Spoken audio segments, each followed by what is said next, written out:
আশা মিটবে না। তুমি ওই মওত থেকে পানা মাঙ্গো যে মওত তোমার সামনে আসবে, তোমার কানের মাধ্যমে এরকম আওয়াজ দিবে, যে আওয়াজ এরকম ভয়ঙ্কর আওয়াজ হবে যে আওয়াজ পৃথিবীর জমিনে কোনো ভূমিকম্পই দেয় নাই, কোনো অগ্নিগিরিয়ে দেয় নাই, কোনো কিছু দেয় নাই, কোনো ফায়ার ফাইটারও দেয় নাই। ওরকম একটি আওয়াজ আসবে তোমার কানের মাধ্যমে গুঁজতে থাকবে। আল্লাহর রসুল বলেছেন তুমি ওই মওত থেকে পানা মাঙ্গো যে মওত তোমার সামনে আসবে। ওই মওতের দিন এরকম ভয় আসবে যে ভয় তুমি তোমার জীবনে কখনো কি করো নাই, ভয় করো নাই।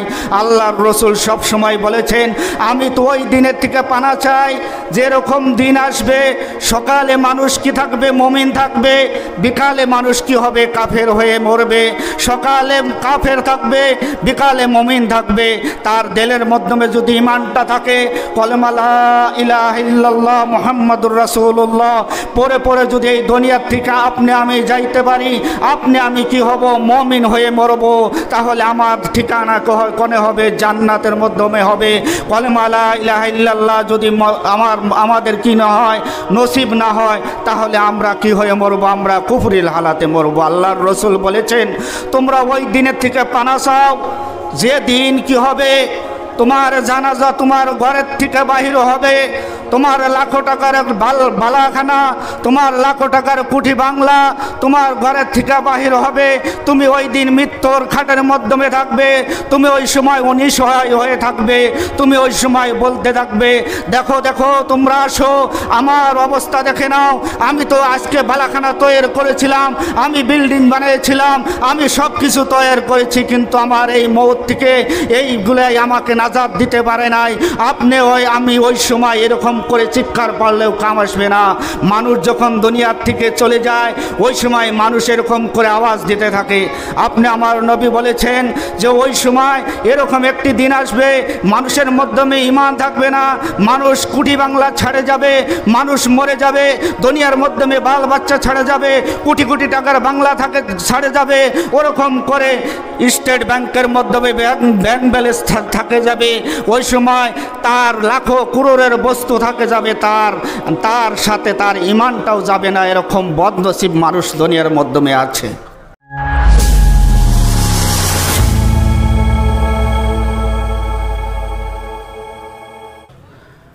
আসসালামু আলাইকুম ওয়া রাহমাতুল্লাহি ওয়া বারাকাতুহু। আলহামদুলিল্লাহি ওয়াহদাহু লা নিদ্দা লাহু ওয়া লা জিদ্দা লাহু ওয়া লা মিসলা লাহু ওয়া লা মাসিলা লাহু ওয়া লা ওয়াজিরা লাহু ওয়া লা নাযীরা লাহু ওয়া লা শিবহা লাহু ওয়া লা কুফুয়া লাহু।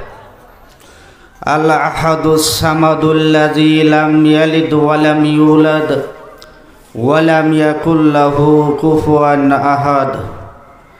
وصلى الله تعالى على سيدنا ومولانا وحبيبنا وحبيب ربنا وطبيبنا وطبيب قلوبنا محمد صلى الله عليه وسلم وعلى الخلفاء العرب العربياء وعلى آله وأصحابه أجمعين. أما بعد فإن أصدق الحديث كتاب الله وأحسن الهدي هدي محمد صلى الله عليه وسلم وخير الأمور عوازمها وشر الأمور محدثاتها وكل محدثة بدعة وكل بدعة ضلالة وكل ضلالة في النار. قال الله تعالى في القرآن المجيد والفرقان الحميد إني وجهت وجهي للذي فطر السماوات والأرض حنيفا وما أنا من المشركين. وقال تعالى في موضع آخر إنا لله وإنا إليه راجعون. وقال تعالى في موضع آخر মিনহা খালাকনাকুম ওয়া ফিহা নুঈদুকুম ওয়া মিনহা নুখরিজুকুম তারাতান উখরা। وقال النبي صلى الله عليه وسلم الموت جسر يوصل الحبيب إلى الحبيب. وقال النبي صلى الله عليه وسلم موتوا قبل الموت. মহামান্য সুনাম ধন্য আজকের এই জালিসুর রহমানের সম্মানিত সভাপতি, মঞ্চে উপবিষ্ট পিতৃস্বরূপ মুরব্বিয়ান ইকরাম, আমার সম্মুখে বসে থাকা এই অঞ্চলের মুরব্বিয়ান সমাজ, যুবক বন্ধুরা, ভাইয়েরা, পর্দার আড়ালে বসে থাকা পর্দানিশিনা মা এবং বোনেরা, সৃষ্টির স্রষ্টা মহান আল্লাহ পাক ও রব্বুল আলামিনের পাক দরবারে আমরা লাখ শুকরিয়া জ্ঞাপন করছি যে আল্লাহ রব্বুল আলামিন বিভিন্ন কাজের থেকে আমাদেরকে মুক্ত করে আমাদেরকে জালিসুর রহমানের মাধ্যমে বসার তৌফিক দান করেছেন। সেজন্য মহান রব্বুল আলামিনের একবার তারিফ ও প্রশংসা করে নিচ্ছি। সবাই পড়ুন আলহামদুলিল্লাহি রাব্বিল আলামিন। হযরতে আকায়ে নামদার তাজদারে মদিনা আহমদ মুজতবা মোহাম্মদ মুস্তাফা সাইয়্যিদুল কাউনাইন আফজালুল বাশরিন মোহাম্মদ সাল্লাল্লাহু আলাইহি ওয়াসাল্লামের পাক দরবারে আমরা লাখ দরুদ শরীফ পাঠ করে নিই। সবাই পড়ি সাল্লাল্লাহু আলাইহি ওয়াসাল্লাম। কিতাবুল্লাহি আযজা ওয়া জাল কাউলি ওয়া মা সাহহাত বিহিল আসারু দীনি যা কালার রাসূল ফাসাদ্দিকুহু ফাইনাল কাওলা মা কালার রাসূল। কিতাবুল্লাহ আল্লাহ রাব্বুল আলামিনের পবিত্র কিতাব, তার গ্রহণই হবে আমাদের কথা। ইজা কালার রাসূল ফাসাদ্দিকুহু, যখন আপনাদের সামনে নবীর কথা, মহান আল্লাহ পাকের কথা বর্ণনা করা হয়, ফাসাদ্দিকুহু, নিঃসন্দেহে আপনারা বিশ্বাস করে নিতে পারেন। ফাইনাল কাওলা মা কালার রাসূল, কারণ ওই কথাটাই আপনাদের সামনে বর্ণনা করা হবে, যে কথাটা আজ থেকে 1455 বছর আগেই আল্লাহর রসুল বলে গিয়েছিলেন। তাই সেই জন্য আপনারা অল্প সময়, আমি সুর দিয়া বলবো না, সহজ সাবলীল ভাষায় আপনাদের সামনে কিছুগুলা কথা শেয়ার করব, আপনারা কান দিয়ে শুনবেন বলে আশা রাখলাম। ভাইরা যেনারা ঘোরাফেরা করতেছেন, সামিয়ানার নিচে বসেন, দেখেন আপনি আমার নবী কি বলেন। যিনারা ধর্মীয় সবার দিকে 1 কদম অগ্রসর হয়, আল্লাহ রব্বুল আলামিন তার দিকে 10 কদম অগ্রসর হয়। যিনারা ধর্মীয় সবার দিকে হেঁটে হেঁটে আসে, আল্লাহ তার দিকে দৌড়ে দৌড়ে যায়। আল্লাহ রব্বুল আলামিন আরও বলেছেন, যে বান্দা আমাকে একবার আল্লাহ বলে ডাকতে পারলো, আমি আল্লাহ তাকে আমার ফেরেশতাদের মাহফিলে তাকে 10 বার করে ইয়া আব্দি, হে আমার বান্দা, ইয়া আব্দি, হে আমার বান্দা, ইয়া আব্দি, হে আমার বান্দা বলে আমি ডাকতে ডাকি।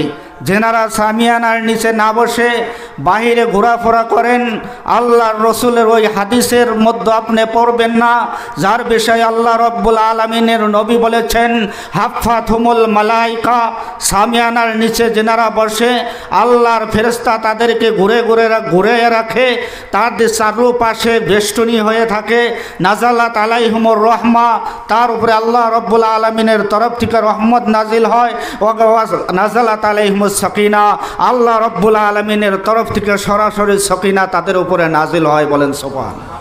আশরাফ আলী থানভী রহমাতুল্লাহ আলাইহি লিখেছেন, যিনি ধর্মীয় সভার মাধ্যমে বসে ইতিকাফের নিয়াত করে নিল, সভা শেষ না হওয়া পর্যন্ত ওই জায়গার মাধ্যমে বসে থাকে, আশরাফ আলী থানভী রহমাতুল্লাহ আলাইহি লেখেন তিনি একটি পূর্ণ ইতিকাফের সওয়াব পাবেন। বলেন সুবহানাল্লাহ। আমি কয়েকটি আয়াত মহান আল্লাহ পাকের নবী সাল্লাল্লাহু আলাইহি সাল্লামের জবানের কয়েকটি হাদিস আপনাদের সামনে পড়েছি। এই কথাগুলি নিয়ে আলোচনা করব। যেহেতু দুনিয়াটা শুরু হয় আগ থেকে নিয়ে আর শেষ হয় শেষ দিকে, আমি আজকে আপনাদের সামনে তুলে ধরব আমাদের সামনে যে আসে, আমাদের সামনে যে আছে, যেটা চিরসত্য বিষয়, যার দিকে আমাদেরকে যাইতে হবে। যে বস্তুটা আপনি আমাকে ছেলে বাবার থেকে ছেলেকে আলাদা করে নেয়, যে বস্তুটা আপনি ভাই ভাইকে জুদা করে দেয়, যে বস্তুটা মা ছেলেকে থেকে আলাদা করে নেয়, যে বস্তুটা আপনাকে আপনার মহব্বতের ছেলের থেকে আলাদা করে দেবে, সেটাই হলো মউত। কুল্লু নাফসিন যায়কাতুল মউত। প্রত্যেকটি মানুষ এই দুনিয়ার মধ্যে যিনারাই জন্মগ্রহণ করেছেন সবাই মরণশীল। Man is mortal. মানুষ মরণশীল। শুধু মানুষ নয়, আল্লাহ রব্বুল আলমিনের সৃষ্টি জীব এই দুনিয়ার মাধ্যমে, এই ভূমণ্ডলের মাধ্যমে, আর আল্লাহ রব্বুল আলমিনের পৃথিবীর মাধ্যমে যা কিছু আছে সব বস্তুই হলো মরণশীল। কথাটা আমরা বিশ্বাস করি কি? কথাটা আমরা বিশ্বাস করি যে আমাদের যে মরণ হইতে হবে, এটা তো বিশ্বাস করি। সেই জন্য আল্লামা ইকবাল রহমাতুল্লাহ আলাইহি বলেছেন যে মউত এরকম একটি বস্তু, এই মহারোগে ঔষধ নাই, এই মহারোগে চিকিৎসক নাই, নাই সে ঔষধ জগতে, ঘুরিয়া কাতর হইয়া কি হবে, পারিবে না তারে ফিরাতে। মউত থেকে পলাও তুমি, মউত তোমায় লইবে ঘিরি, যদিও পলাও আকাশ প্রাণে, টানিয়ে আনবে লাগিয়া সিঁড়ি। এই মউত এরকম একটি বস্তু যে মউত থেকে পলাবের কোনো রাস্তা নাই। আল্লাহ রাব্বুল আলামিন কোরআনের মাধ্যমে বলেছেন, ফাইনাল মাউতাল্লাযীনা তাফিরুনা মিনহু ফাইন্নাহু মুলাকিকুম সুম্মা তুরাদ্দুনা ইলা আলিমিল গায়বি ওয়াশ শাহাদা। এই মউত থেকে তোমরা পলাইতেছ, যে মউত থেকে তোমরা ভাগতেছ, মউতকে তোমরা ভয় পাইতেছ না। ফাইনাল মাউতাল্লাযীনা তাফিরুনা মিনহু, যার থেকে তোমরা পলাইতেছ, ফাইন্নাহু মুলাকিকুম। আল্লাহ রাব্বুল আলামিন এখানে তাকিদ দিয়া বলেছেন, নিশ্চয় নিশ্চয় মউত তোমাদেরকে ঘিরিয়ে নিবে। এই মউত সুম্মা তুরাদ্দুনা ইলা আলিমিল গায়বি ওয়াশ শাহাদা। ওই রব্বুল আলামিনের সামনে আপনি আমাকে পেশ করবে, যে রব্বুল আলামিন আলিমুল গায়ব ওয়াশ শাহাদা, সব কিছু দেখেন জানেন, তার সামনে আপনি আমাকে কি করবেন? আল্লাহ রাব্বুল আলামিন পেশ করবেন। আর ওই দিন এরকম দিন হবে, আল ইয়াউমা নাখতিমু আলা আফওয়াহিহিম ওয়া তুকাল্লিমুনা আইদিহিম ওয়া তাশহাদু আরজুলুহুম বিমা কুনতুম তাকসিবুন। যে ওই দিন এরকম দিন হবে, যে দিন নাকি তোমার মুখে তোমার বিষয় সাক্ষী দিবে, তোমার পায় তোমার বিষয় সাক্ষী দিবে, তোমার হাত তোমার বিষয় সাক্ষী দিবে, তোমার চক্ষু তোমার বিষয় সাক্ষী দিবে তুমি দুনিয়ার বুকে কি করে আসছো। সেই জন্য সদা সর্বদা আমার নবী মুহাম্মদ রাসূলুল্লাহ সাল্লাল্লাহু আলাইহি সাল্লাম দিনের মধ্যে কমপক্ষে 70 বার করে মউতের কথা মনে করার কথা বলেছেন। আমার নবী আপনার নবী বলেছেন যে দেখো, তোমরা ওই মউত থেকে তোমরা পানামঙ্গ, যে মউত তোমাদের সামনে আসবে, আর মউতের মঞ্জলটা এরকম হবে, ওই মউতের সামনে সময় এরকম পিপাসা লাগবে, সারা সমুদ্রের পানি যদি তুমি খাইয়ে নাও তোমার ওই পিপাসা মিটবে না। তুমি ওই মউত থেকে পানা মাঙ্গো, যে মউত তোমার সামনে আসবে, তোমার কানের মাধ্যমে এরকম আওয়াজ দিবে, যে আওয়াজ এরকম ভয়ঙ্কর আওয়াজ হবে, যে আওয়াজ পৃথিবীর জমিনে কোনো ভূমিকম্পই দেয় নাই, কোনো অগ্নিগিরিয়ে দেয় নাই, কোনো কিছু দেয় নাই, কোনো ফায়ার ফাইটারও দেয় নাই। ওরকম একটি আওয়াজ আসবে, তোমার কানের মাধ্যমে গুঁজতে থাকবে। আল্লাহর রাসূল বলেছেন, তুমি ওই মউত থেকে পানা মাঙ্গো, যে মউত তোমার সামনে আসবে, ওই মউতের দিন এরকম ভয় আসবে, হবে যে ভয় তুমি তোমার জীবনে কখনো কি করো নাই, ভয় করো নাই। আল্লাহর রসুল সব সময় বলেছেন আমি তো ওই দিনের থেকে পানা চাই যেরকম দিন আসবে সকালে মানুষ কি থাকবে, মুমিন থাকবে, বিকালে মানুষ কি হবে, কাফের হয়ে মরবে। সকালে কাফের থাকবে, বিকালে মুমিন থাকবে। তার দিলের মাধ্যমে যদি ঈমানটা থাকে, কলেমা লা ইলাহা ইল্লাল্লাহ মুহাম্মাদুর রাসূলুল্লাহ পরে পরে যদি এই দুনিয়ার থেকে আপনি আমি যাইতে পারি, আপনি আমি কি হব, মুমিন হয়ে মরব, তাহলে আমার ঠিকানা কোনে হবে, জান্নাতের মাধ্যমে হবে। কলেমা লা ইলাহা ইল্লাল্লাহ যদি আমাদের কি না হয়, নসিব না হয়, তাহলে আমরা কি হয়ে মরব, আমরা কুফরিল হালাতে মরব। আল্লাহর রসুল বলেছেন তোমরা ওই দিনের থেকে পানা চাও যে দিন কি হবে তোমার জানাজা তোমার ঘরের থেকে বাহির হবে, তোমার লাখো টাকার বালাখানা, তোমার লাখো টাকার কুঠি বাংলা তোমার ঘরের থেকে বাহির হবে। তুমি ওই দিন মৃত্যুর খাটের মাধ্যমে থাকবে, তুমি ওই সময় অনিসহায় হয়ে থাকবে, তুমি ওই সময় বলতে থাকবে দেখো দেখো তোমরা আসো, আমার অবস্থা দেখে নাও, আমি তো আজকে বালাখানা তৈরি করেছিলাম, আমি বিল্ডিং বানিয়েছিলাম, আমি সব কিছু তৈরি করেছি, কিন্তু আমার এই মৌত থেকে এইগুলাই আমাকে নাজাত দিতে পারে নাই। আপনি আমি ওই সময় এরকম করে চিৎকার পারলেও কাম আসবে না। মানুষ যখন দুনিয়ার থেকে চলে যায় ওই সময় মানুষ এরকম করে আওয়াজ দিতে থাকে। আপনি আমার নবী বলেছেন যে ওই সময় এরকম একটি দিন আসবে মানুষের মাধ্যমে ঈমান থাকবে না, মানুষ কুটি বাংলা ছাড়ে যাবে, মানুষ মরে যাবে, দুনিয়ার মাধ্যমে বাল বাচ্চা ছাড়ে যাবে, কোটি কোটি টাকার বাংলা থাকে ছাড়ে যাবে, ওরকম করে স্টেট ব্যাংকের মাধ্যমে ব্যাংক ব্যালেন্স থাকে যাবে। ওই সময় তার লাখো করোড়ের বস্তু থাকে যাবে, তার সাথে তার ঈমানটাও যাবে না। এরকম বদনসিব মানুষ দুনিয়ার মাধ্যমে আছে। আপনি আমার নবী এই মওত থেকে সব সময় আপনি আমাকে পানা মাঙ্গার জন্য বলছেন। আল্লাহ রসুল সাল্লাল্লাহু আলাইহি সাল্লাম সাহাবাদেরকে জিজ্ঞাসা করলো যে তোমরা দুনিয়ার বুকে কোন বস্তুটার তোমরা কতটুক তামান্না করতে পারো, কতটুক আশা বাঁধে রাখো। আল্লাহর রসুলের সাহাবারা কেউ বলল যে হুজুর আমি ফজরের নামাজ পড়ার পর আমার দিলের মাধ্যমে আশা থাকে আমি জহরের নামাজটা পাবো। কেউ বলল আমার মনের মধ্যে আশা থাকে জহর নামাজ পড়লাম, আসরের নামাজটা পড়লো। আল্লাহর রসুল বলেন এরকম করে তোমরা লম্বা লম্বা কি করো, উম্মিদ করে থাকো, আশা করে থাকো। আমি মোহাম্মদের হালাত তো দেখো, আমি মোহাম্মদের অবস্থাটা দেখো। আমি মোহাম্মদের অবস্থা হলো আমি নিঃশ্বাসটা ছেড়ে দিলাম, সেই নিঃশ্বাসটা আমার ভিতরে আসবে কিনা, আমি ডান পা উঠাইছি ওই পাওটা আমি মাটির মাধ্যমে রাখতে পারবো কিনা, আমার তো এটা ভয় হয়। ওমরকে ডেকে বলতেছে ওমর তোমার কি আশা? ওমর বলতেছে আমার তো নবী সাল্লাল্লাহু আলাইহি সাল্লাম আমার আশা এটাইছে আমি মাগরিবের নামাজ পড়ব, আমি যাতে ইশার নামাজটা পড়তে পারি। তুমি আল্লাহর রসুল বলতেছে ওমর তুমি এই রকম করে উম্মত করে থাকো, আমার তো এরকম মনে হয় আমি যখন নামাজে সালাম ফিরাই আমার ডান দিকে সালামটা ফিরাইলাম, বাম দিকে যখন সালামটা ফিরাইতে পারবো কিনা আমি এটা ভরসা করতে পারি না। দেখেন আপনি আমার নবী জনাবে মুহাম্মদ রাসূলুল্লাহ সাল্লাল্লাহু আলাইহি সাল্লামের মৃত্যুর সময়ের ঘটনা, মওতের সময় কীরকম ভয়াবহ হয়, কীরকম কঠিন হয় আল্লাহর রসুল বলে গিয়েছেন। আল্লাহর রসুলের শেষ অবস্থা, হজরতে আজরাইল আসলেন, হজরতে জিবরিলকে সঙ্গে নিয়ে আল্লাহর রসুল সাল্লাল্লাহু আলাইহি সাল্লাম হজরতে মা আয়েশা রাদিয়াল্লাহু তাআলা আনহার হুজরার মাধ্যমে আছেন, হজরত সঙ্গে হজরতে ফাতেমাতুজ জাহরা রাদিয়াল্লাহু তাআলা আনহা আছেন। ওই সময় আল্লাহর রসুলের একদম শেষ অবস্থা। আল্লাহর রসুল ওই সময় কোনো সময় কি হয়ে যায় তার মাথাটা গরম হয়ে যায়, আল্লাহর রসুল ছটপট ছটপট করে, কোনো সময় কি হয় বেহুশ হয়ে যায়, কোনো সময় হুশ আসে। ওই সময় হজরতে আজরাইল আসে, হজরতে আয়েশার কামরার সামনে দাঁড়িয়ে সালাম দিলেন, আসসালামু আলাইকুম ইয়া নবী আল্লাহ, হে আল্লাহর নবী আপনার উপরে আল্লাহর রহমত নাজিল হোক। সঙ্গে হজরত জিবরাইল আলাইহিস সালাতু ওয়াস সালাম আছেন। এখানে হজরতে ফাতেমা, হজরত আয়েশা সিদ্দিকা রাদিয়াল্লাহু তাআলা আনহা আল্লাহর রসুলের সঙ্গে বসে আছেন।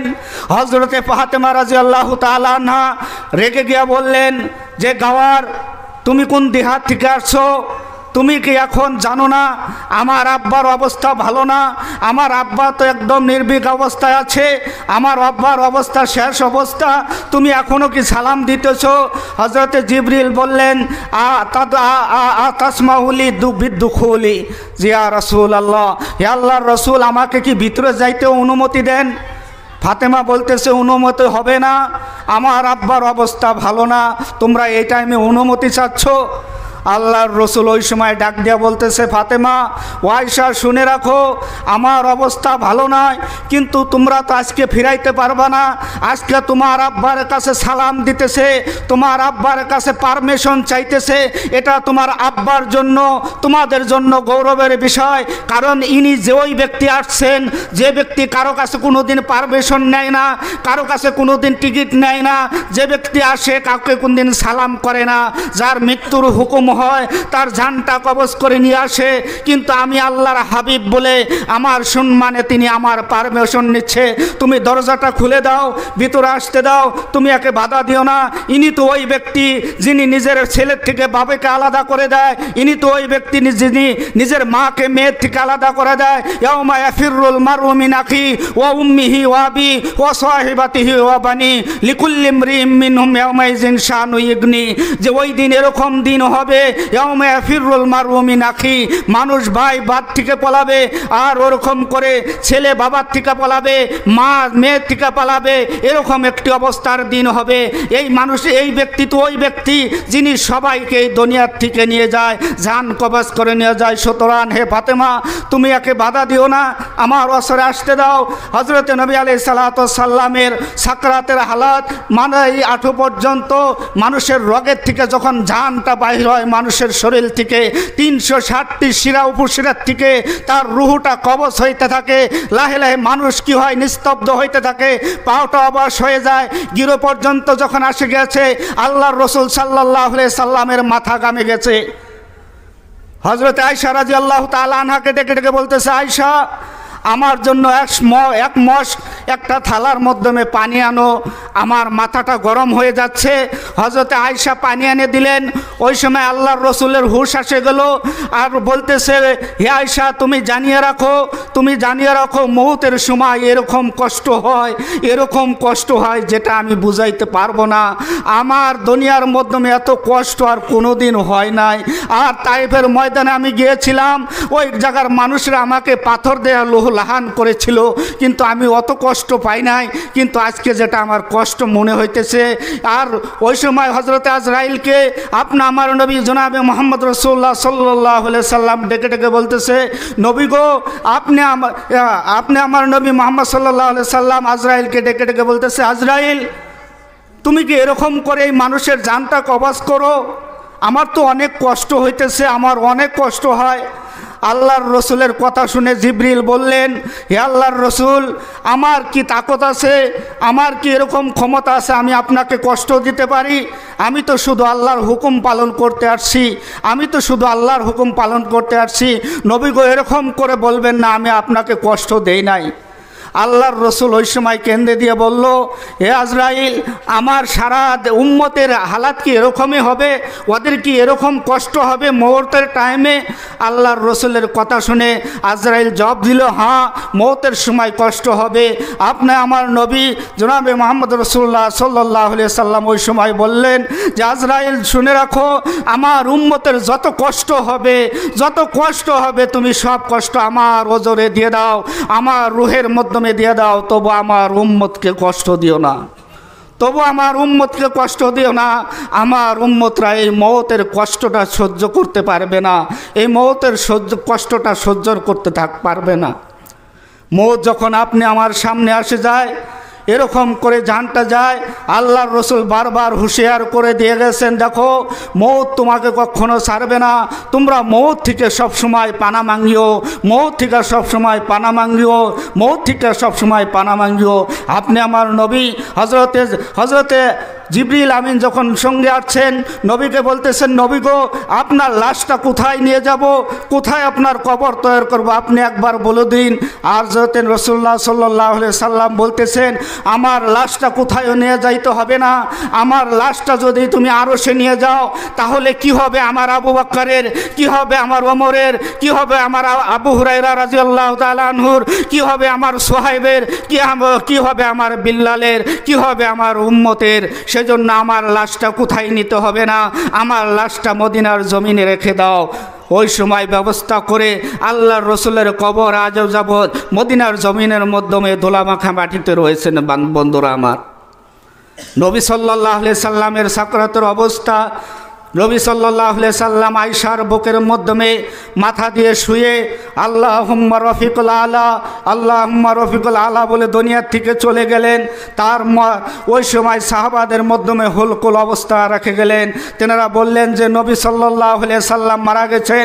হযরতে ওমরের মতো লোহে মানব দাঁড়িয়ে গেলেন যে যিনি বলবে মুহাম্মদ সাল্লাল্লাহু আলাইহি সাল্লাম মারা গেছে তার গর্দন আমি উড়িয়ে দেব। কিন্তু হযরতে আবু বকর সিদ্দিক রাদিয়াল্লাহু তাআলা আনহু তাকে বুঝে বললেন, কোরআনের আয়াত নাজিল হলেন, ওমা মুহাম্মাদুন ইল্লা রাসূল কাদ খালাত মিন কাবলিহির রাসূল। সেদিকে বলতে গেলে লম্বা কথা। আল্লাহর রসুলকে রাখা হলো কবরে। আল্লাহর রসুল দেখেন নিজের কবরটাকে জাহির হইতে দিলেন না। আল্লাহর রসুলের কবরটা হযরতে আয়েশার হুজরার মাধ্যমে রেখে দিলেন। আয়েশার হুজরার মাধ্যমে রাখার কথা বললেন না আমাকে জান্নাতুল বাকির মাধ্যমে কবর দিও, বললেন না আমাকে মদিনার জমিনে কবর দিও। কেন বলেন নাই? কারণ নবী সাল্লাল্লাহু আলাইহি সাল্লামের ছন্দ ছিল, লাউলা শুক্কা আলা উম্মতি লা জাহারতু কবরি, যদি আমার উম্মতের উপরে সন্দেহ না হতো তাহলে আমার কবরটাকে জাহির করে দিতাম। কি ছন্দ ছিল? সেই ছন্দ ছিল যে আল্লাহ তা'বুদু ইল্লা ইয়া, আল্লাহ ছাড়া কারোর সামনে মাথা নত করব না, কারোর সামনে নিজের মাথাকে কি করব না, নিচু করব না। কারণ আজকের যুগে দেখেন বিভিন্ন মাজারের মধ্যে গিয়ে মানুষের নিজের মাথাটা নত করে দেয়, পীরকে সিজদা করে, কবর সিজদা করে, কবরের মধ্যে মোমবাতি জ্বালায়, উরুস করে, এরকম করে বিভিন্ন পয়জন আমাদের ইসলামের মাধ্যমে আসছে। আল্লাহর রসুল ওই জামানার মাধ্যমে ভাবেছিলেন যে আমার কবরটাও যদি জাহির করে দেয়, ইশকে নবীর মাধ্যমে বহুজন আমাকে সিজদা করা আরম্ভ করবে। সেজন্য কবরে সিজদা করা হারাম। আল্লাহ ছাড়া কারো সামনে মাথা নত করবেন না। আপনার মাথা নত হবে শুধু আল্লাহর সামনে হবে। কারণ আল্লাহ রাব্বুল আলামিন বলেছেন, ইন্না সলাতি ওয়া নুসুকি ওয়া মাহইয়ায়া ওয়া মামাতি লিল্লাহি রাব্বিল আলামিন। আমার নামাজ, আমার রোজা, আমার হজ, আমার যাকাত, আমার জীবন, আমার মরণ হবে শুধু আল্লাহর জন্য হবে। সেজন্য আমি প্রথমে পড়েছিলাম, ইন্নী ওয়াজহাতু ওয়াজহিয়া লিল্লাযী ফাতারাস সামাওয়াতি ওয়াল আরদা হানিফা ওয়া মা আনা মিনাল মুশরিকিন। কোথায় যায় আপনি রাস্তা পাচ্ছেন না, কোথায় আপনি খুঁজে পাচ্ছেন না আমি কোন দিকে যাব। আমার আল্লাহকে, আমার মাবুদকে আমাকে কে সৃষ্টি করলো, আপনি কোথায় সেটার সলিউশন পাইলেন না। আপনি সঙ্গে সঙ্গে হযরত ইব্রাহিম আলাইহিস সালামের কাতারে দাঁড়ায় যান। হযরত ইব্রাহিম আলাইহিস সালাম বলেছিলেন, ইন্নী ওয়াজজাহতু ওয়াজহিয়া লিল্লাযী ফাতারাস সামাওয়াতি ওয়াল আরদা হানিফা ওয়া মা আনা মিনাল মুশরিকিন। আমার মাথাটা আল্লাহর দিকে রুজু করে নিলাম। হযরত জাকারিয়া আলাইহিস সালাম কোনো রাস্তা পাচ্ছিলেন না, বললেন, ইন্নী যাহিবুন ইলা রাব্বি সায়াহদিন, আমি আমার আল্লাহর দিকে যাচ্ছি। সায়াহদিন, তিনি আমাকে হিদায়াত দান করবে।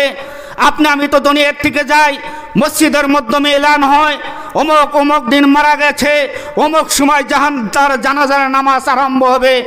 আপনারা কি চিন্তা করেছেন ওই মাকের এলানটা কবে আপনি আমার জন্য হয়ে যায়? কোন সময় আপনি আমার জন্য হয়ে যায়?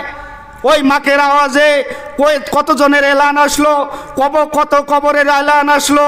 আপনি আমার এলানটা কবে আসে সেটাকে আপনি ভাবছেন? কুল্লু নাফসিন যায়কাতুল মাউত, সবাইকে মৌতের সাজা চাকতে হবে। আপনি আপেলেরা সাজা চাপলে, আপনি আপেলের মজা চাকলেন, আপনি আঙ্গুরের মজা চাকলেন, আপনি সমস্ত দুনিয়ার লাখো কোটি সবজির মজা চাকলেন, আপনি সমস্ত কিছু তরুতাজা সবজির মজা চাকলেন, সব কিছুর মজা চাকলেন, আপনি কি মৌতের সাজা চাকছেন?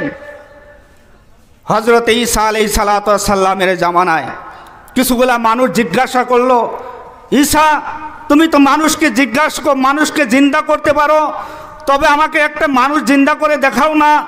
হযরত ঈসা আলাইহিস সালাম আঙ্গুলের ইশারায় একজন মানুষ জীবিত করলেন। আল্লাহর মুজিজা ছিল, এটা ভিন্ন ব্যাপার। একজন মানুষকে কি করলেন? জিন্দা করলেন। বললেন তুমি কে? বলল আমি হজরতে নূহ আলাইহিস সালামের বেটা শাম। কতদিন আগে মরেছিল? হাজার হাজার বৎসর আগে মরেছিল। হজরত ঈসা আলাইহিস সালাম বললেন তুমি কি আমাকে মওতের কিছু, কবরের কিছু বর্ণনা দিতে পারো? মরার পরে কি হবে? ওই সময় তিনি বলেছিল যে আল্লাহর নবী হজরত ঈসা, আপনি মওতের কথা আমাকে জিজ্ঞাসা করতেছেন, কবরের কথা জিজ্ঞাসা করতেছেন। আপনি তো এটা বলেন যে আপনি কবরের জন্য কি তৈরি করছেন, মওতের যেটা সাজা, মওতের যেটা কষ্ট, ওই বিষয়ে আপনি আমাকে জিজ্ঞাসা। আপনি ওই দিন অসহায় হয়ে যাবেন। আপনি যখন আপনার জানটা দেহ থেকে বাইর হয়ে যাবেন, আপনার দুটা পা অসহায় হবে, আপনার দুটা হাত অসহায় হবে, চোখ দুটা মলিন হয়ে যাবে। মানুষ এরকম ক্ষমতা থাকবে না, যার মুখটা যদি করে থাকে তার মুখটা চাপানোর মতো ক্ষমতা থাকবে না। একটা শরীরের মধ্যে যদি মাছিতে পারে সেটা সরানোর জন্য ক্ষমতা হবে না। চোখটা যদি আপনি চায় মরছেন সেটা চাপানোর জন্য ক্ষমতা হবে না। এরকম দিন আপনার সামনে আসবে, আমার সামনে আসবে, আপনি আমাকে কবরে যাইতে হবে। সেই জন্য আমরা পড়েছিলাম ইন্না লিল্লাহি ওয়া ইন্না ইলাইহি রাজিউন। যেহেতু টাইম সংকীর্ণ, মওতের কথা বলতে গেলে আল্লাহর রাসূল সাল্লাল্লাহু আলাইহি সাল্লাম এগুলার সলিউশন আপনি আমাকে দিয়েছেন। এগুলা আমি মওতের বিষয় কোন জায়গায় পাবো, আপনার জান কোন জায়গায় আছে? এই মাদ্রাসার মাধ্যমে আছে, যেখানে হুফাজে কিরাম তৈরি হয়, যেখানে কোরআনের ফ্যাক্টরি যেখানে তৈরি হয়, যেখানে মাদ্রাসার ছাত্রগুলা তৈরি হয়। এই জায়গার মাধ্যমে আপনারা লক্ষ্য রাখুন, আল্লাহর রাসূল সাল্লাল্লাহু আলাইহি সাল্লাম বলেছেন যে মাদ্রাসার ছাত্রদেরকে ধিক্কার দিও না। তোমরা তো দেখতেছো রাস্তা দিয়ে মাদ্রাসার ছাত্র হেঁটে যায়, তেনারা তো দেখা দৃষ্টানে ছাত্র হেঁটে যায়। তেনারা মাদ্রাসার মাধ্যমে তেনারা রাস্তাটা যখন হেঁটে যায়, তেনারা খালি পায়ে হেঁটে যায় না, তারা কি করে জান্নাতি ফেরেশতার পাখার উপর দিয়ে চলে যায়। সম্মানিত বন্ধুগণ, আমি আর একটা আয়াত বলেছিলাম, মিনহা খালাকনাকুম ওয়া ফিহা নুঈদুকুম ওয়া মিনহা নুখরিজুকুম তারাতান উখরা। আমরা এই জায়গায় থেকে আসছি, আল্লাহ আমাদেরকে প্রেরণ করেছেন, দুনিয়ার মধ্যে কিছুদিন থাকবো, সে ফের ওই জায়গার মাধ্যমে আমরা যাব, আর ওই জায়গার মাধ্যমে আপনি আমাকে পুনরায় জিন্দা করবে।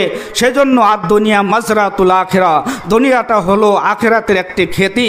দুনিয়ার মাধ্যমে যদি ভালো কাজ করেন আখিরাতের মাধ্যমে ভালো ফল পাবেন, দুনিয়ায় যদি ভালো কাজ না করেন আখিরাতের মধ্যেও তারও পরিণাম পাবেন। সেজন্য আল্লাহ রাব্বুল আলামিন আমাদের সবাইকে এই ধর্মীয় সভার উদ্দেশ্য করে, এই মাদ্রাসার উদ্দেশ্য করে আমাদের সবাইকে মরার আগে আল্লাহর রাসূল যে হাদিস বলেছেন, মুতু আন কাবলাল মউত, মরার আগে তোমরা মরে যাও।